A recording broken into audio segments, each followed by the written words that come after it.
This is the Transportation TV News Update. I'm Tony Dorsey reporting. The long-anticipated first meeting of the House and Senate conferees on the Surface Transportation Bill took place Tuesday at the Hart Senate Office Building. The first order of business was to make California Democrat, Senate Environment and Public Works Committee Chairman Barbara Boxer Conference Committee Chairman. Now, many pundits and experts have predicted gloom and doom when it comes to this bill.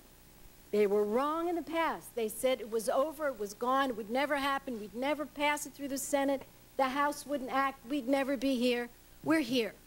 Now, the ball is in our court.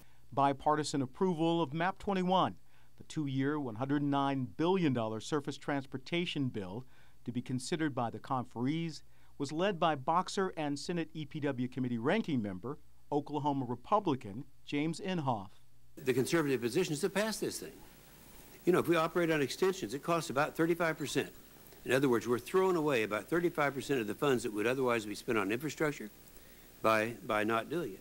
Conferees will also consider H.R. 4348, a 90-day extension of current surface transportation authorization approved by the House, which includes provisions for the Keystone Pipeline.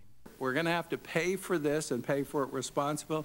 We're not going to raise taxes. Anyone who wants to raise taxes, you're on the wrong conference committee. And I think we must not include earmarks. We did the FAA bill without that. And we can't add to the federal bureaucracy. We've got to cut red tape, paperwork. We have only 22 legislative days in which to act before the current expiration expires on June 30th. Our workers are waiting. Our road contractors are waiting. The American people are waiting. We cannot let our hard heads get in the way of hard hats. 47 conferees sit on the committee. In the coming days, they'll attempt to hammer out a single transportation bill that can be approved by Congress and signed into law by the President. In other news, Michigan, Illinois, and Indiana have joined with Norfolk Southern and the Federal Railroad Administration to fund a $4 million comprehensive study to create a high-speed rail corridor between Chicago and Detroit.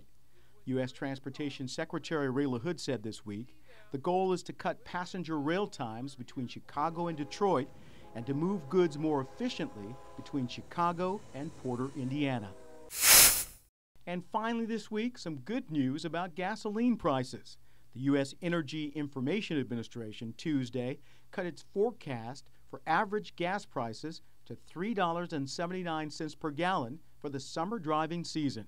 That's down from an initial estimate of $3.95 and below 2008's record average, $3.80 a gallon.